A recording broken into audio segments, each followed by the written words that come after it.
Corinthians e São Paulo empatam na Neoquímica Arena pelo Paulistão, com direito a gol nos acréscimos, muita emoção, goleiro salvando para os dois lados, golaço entre muitas outras coisas. A partir de agora nós vamos comentar tudo o que aconteceu nesse jogo do Paulistão e como foi o majestoso, o primeiro da temporada de 2026. Bom, o jogo começou e a gente tinha uma situação antes do jogo, que obviamente são dois times que vivem situações complicadas.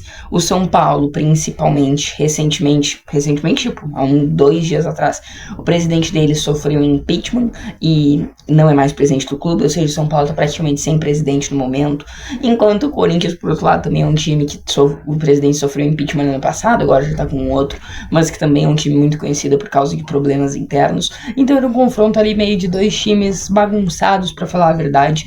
O São Paulo numa crise mais recente, o Corinthians já com uma crise um pouco mais baixa, até pelo título da Copa do Brasil que veio no final do ano de 2025. Bom, indo pro jogo em si, a primeira chance foi aos 12 minutos, quando a zaga do São Paulo vacila, basicamente a Arboleda se antecipa para pegar uma bola, acaba chutando ela para dentro da área, faltou comunicação entre os jogadores do São Paulo, e daí a bola sobra para Yuri Alberto, só para fazer...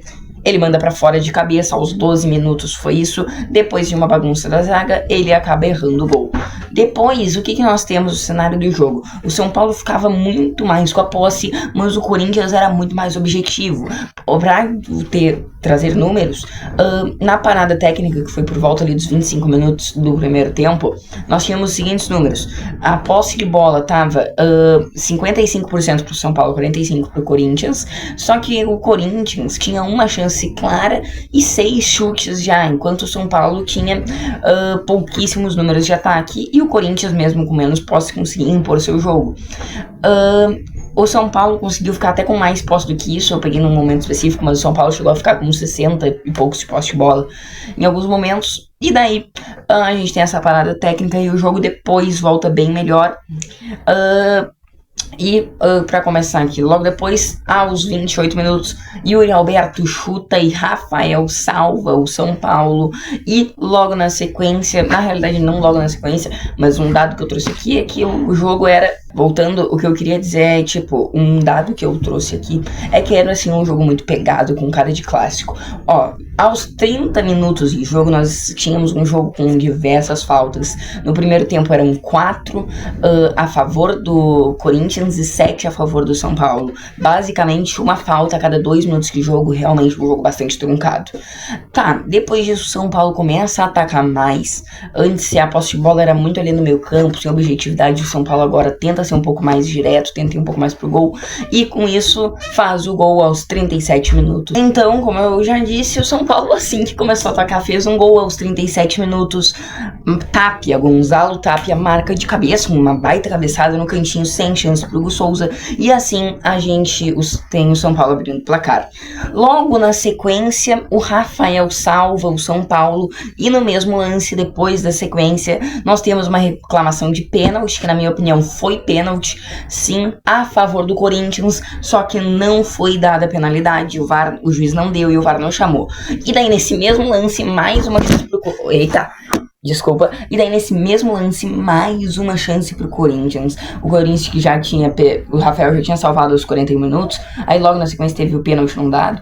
E daí agora o Corinthians perde um gol com o Mateuzinho que sai cara a cara e perde uma cavadinha aos 42.